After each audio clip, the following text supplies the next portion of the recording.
Perkenalkan, nama saya Mita Aditya, NIM 201041111111. Di sini saya selaku moderator dari kelompok 2. Alhamdulillahirabbil alamin, wassalatu wassalamu ala asrofil anbiya'i wal mursalin wa ala alihi wa sahbihi ajma'in, amma ba'du.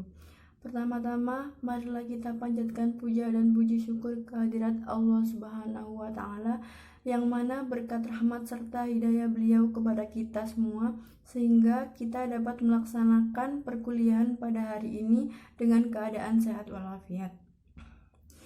Sholawat serta salam tak lupa kita haturkan kepada junjungan Nabi besar Muhammad SAW, yang mana berkat beliau membawa kita dari zaman gelap gulita menuju zaman terang benderang, yakni adinul Islam. Adapun tugas dari kelompok kedua adalah menjelaskan tentang materi akhlak, yang bisa dilihat pada video berikut ini. Assalamualaikum warahmatullahi wabarakatuh. Nama saya Muhammad Abdi Fernandi, NIM 20104111129. Saya berasal dari Prodi Manajemen. Di sini saya akan menjelaskan pengertian akhlak. Akhlak adalah bentuk jamak dari kata hulk, berasal dari bahasa Arab yang berarti perangai, tingkah laku, atau tabiat. Tiga pakar di bidang akhlak yaitu ilmu Miskawai, Al-Ghazali, dan Ahmad Amin menyatakan bahwa akhlak adalah perangai yang melekat pada diri seseorang yang dapat memunculkan perbuatan baik tanpa mempertimbangkan pikiran terlebih dahulu.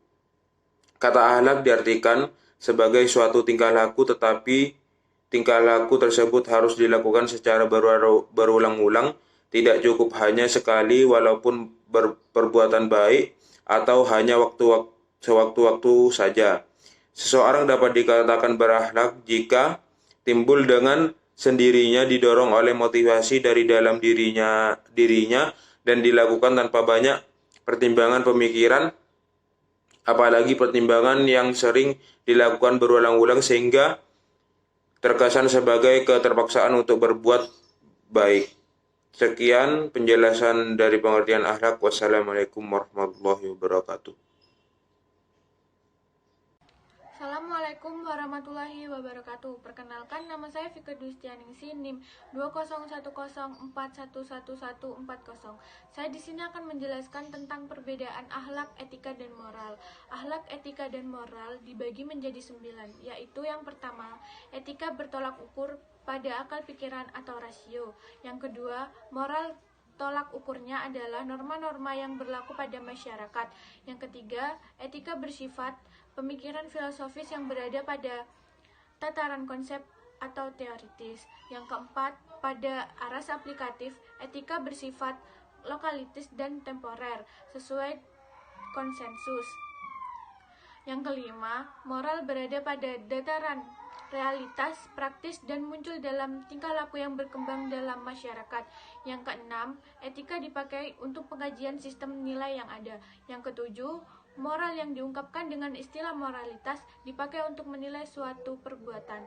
Yang kedelapan, akhlak berada pada tataran aplikatif dari suatu tindakan manusia dan bersifat umum.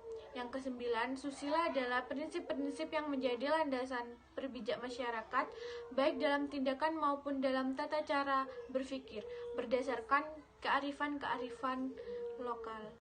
Assalamualaikum warahmatullahi wabarakatuh. Perkenalkan, nama saya Aprilia Nadila Wulandari, NIM 20110411124.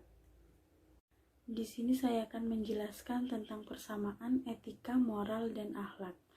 Yang pertama, etika, moral, dan akhlak mengacu kepada ajaran atau gambaran tentang perbuatan, tingkah laku, dan sifat yang baik. Yang kedua, etika, moral, dan akhlak merupakan prinsip atau aturan hidup manusia untuk martabat dan harokat kemanusiaannya. Yang ketiga, etika, moral, dan akhlak seseorang atau sekelompok orang tidak semata-mata merupakan faktor keturunan yang bersifat tetap, statistik, dan konsisten, tetapi merupakan potensi positif yang dimiliki setiap orang. Assalamualaikum warahmatullahi wabarakatuh. Perkenalkan, nama saya Dimas Abirumi, NIM 20104112552. Saya akan menjelaskan tentang sumber-sumber ajaran akhlak. Sumber ajaran akhlak ialah Al-Quran dan hadis. Tingkah laku Nabi Muhammad SAW merupakan teladan bagi umat manusia. Hal ini sebagaimana firman Allah Subhanahu wa taala,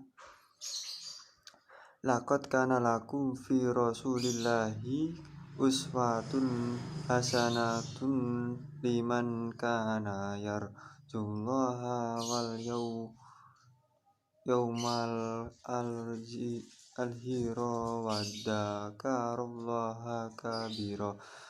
Artinya, sesungguhnya telah ada pada diri Rasulullah itu suri teladan yang baik bagimu, yaitu bagi orang yang mengharap rahmat Allah dan kedatangan hari kiamat, dan dia banyak menyebut Allah. Quran Surat Al-Ahzab 33:21. Dalam tafsir Al-Luhab dijelaskan bahwasanya ayat tersebut menyatakan sungguh telah ada bagi kamu pada diri Rasulullah Muhammad SAW teladan yang baik bagi orang yang senantiasa mengharapkan rahmat dan kasih sayang Allah dan kebahagiaan hari kiamat, serta teladan bagi mereka yang berzikir mengingat Allah dan banyak menyebut maksud sosok Nabi Muhammad SAW. Dan kepribadian beliau merupakan teladan bagi umat manusia. Dalam diri Nabi SAW terhimpun secara sempurna segala sifat terpuji dan kecenderungan manusia, yaitu pemikir, pekerja, seniman, dan yang berkonsentrasi pada ibadah. Apapun tip kepribadian seseorang, maka ia dapat menemukan teladan yang baik dalam diri Rasulullah SAW. Menurut Syekh Yalbul, sebagaimana yang dikutip oleh Ulil Amri Syafri dalam bukunya yang berjudul Pendidikan Karakter Berbasis Al-Quran, bahwa Al-Quran menempatkan pendidikan akhlak sebagai salah satu fondasi dasar pendidikan. Menurutnya ada 3 aspek besar yang dijelaskan dalam Al-Quran, yaitu yang pertama aspek tauhid atau akidah, yang kedua aspek akhlak, 3 aspek hukum.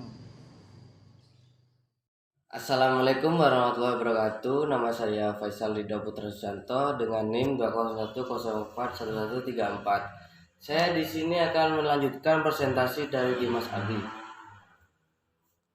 Jadi dalam Al-Quran diatur bagaimana beribadah kepada Allah, menjadi makhluk sosial yang baik dengan ajaran-ajaran Islam, atau segala sesuatu dalam kehidupan sudah dijelaskan bahwa dalam Al-Quran sebagai pedoman hidup umat manusia. Selanjutnya dalam hadis Rasulullah meliputi perkataan dan tingkah laku beliau merupakan sumber akhlak yang kedua setelah Al-Quran, karena segala ucapan dan perilaku beliau senantiasa mendapatkan bimbingan dari Allah. Dalam ayat lain, Allah Subhanahu wa taala memerintahkan agar selalu mengikuti jejak Rasulullah SAW dan tunduk kepada apa yang dibawa oleh beliau sebagaimana beliau melakukannya.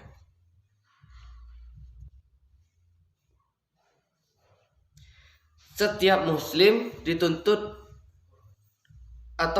memenuhi kebijaksanaan dan ketetapan Rasul dalam segala bidang, baik tersurat dalam Al-Quran maupun bersumber dari sunnah. Kebijakan yang beliau perintahkan hendakinya dipenuhi sesuai kemampuan, sedangkan apa yang beliau lakukan hendaknya dihindari. Jelaslah bahwa jika Al-Quran dan hadis Rasulullah adalah pedoman hidup yang menjadi asas setiap muslim. Maka teranglah keduanya menerapkan sumber akhlakul karimah dalam ajaran Islam. Al-Quran dan Sunnah Rasul adalah ajaran yang paling mulia dari segala ajaran manapun, hasil renungan dan ciptaan manusia, sehingga telah menjadi keyakinan Islam bahwa akal dan naluri manusia harus tunduk mengikuti petunjuk dan pengarahan Al-Quran dan As-Sunnahnya.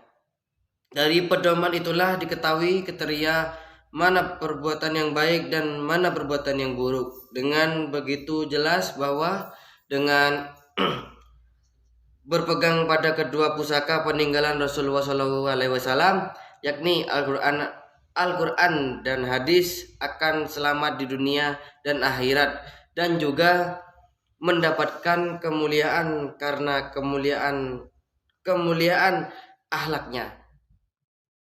Assalamualaikum warahmatullahi wabarakatuh. Perkenalkan, nama saya Aulia Alfitriyah dengan nomor NIM 201041411125. Di sini saya akan menjelaskan akhlak sebagai moral bagi keberhasilan hidup seseorang. Pengertian akhlak bagaimana yang sudah dijelaskan. Berikut akhlak sebagai modal sosial bagi keberhasilan hidup seseorang. Semakin kuat nilai-nilai sistem sosial atau jaringan sosial, semakin meningkatnya volume dan mutu proses dan hasil pengembangan seseorang, yang dimana nilai-nilai sistem sosial tersebut sesuai dengan akhlak agama Islam. Ukuran outputnya adalah tercapainya kesejahteraan masyarakat dalam arti luas. Dalam hal ini, modal sosial sangat berperan positif dalam mengurangi konflik sosial. Melalui penerapan akhlak sosial dapat diprogramkan peningkatan kesejahteraan masyarakat. Hal ini tidak lepas dari adanya kepercayaan sebagai modal utama antara lain dalam membangun sifat-sifat atau nilai-nilai akhlak sosial, kebersamaan, toleransi, empati, sesuai dengan syariat agama Islam. Sebagaimana telah dijelaskan, akhlak adalah modal sosial yang baik yang dimana akan disenangi banyak orang, yang kemudian akan membawa dampak baik bagi pekerjaan dan segala sesuatu yang ia jalani.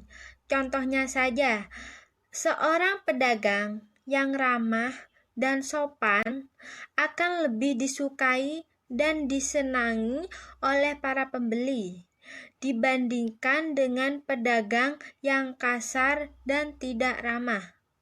Dengan demikian, pembeli akan lebih senang membeli kepada pedagang yang ramah dan sopan, yang dimana hal itu berakibat apa yang dijual atau ditawarkan oleh pedagang ramah akan cepat habis dibandingkan dengan pedagang yang tidak ramah. Oleh karena itu, pedagang yang ramah akan lebih sukses daripada pedagang yang tidak ramah. Maka dari itu, akhlak sosial sangat mempengaruhi keberhasilan hidup seseorang. Dari contoh tersebut, kita dapat mengambil bagaimana meraih kesuksesan dan dengan diutamakan akhlak yang baik ataupun moral yang baik untuk sesama. Selanjutnya adalah sesi tanya jawab dan penutup. Sebelum saya tutup presentasi pada kali ini, apabila ada kesalahan kata yang tidak disengaja, mohon dimaafkan. Sekian dari saya. Wassalamualaikum warahmatullahi wabarakatuh.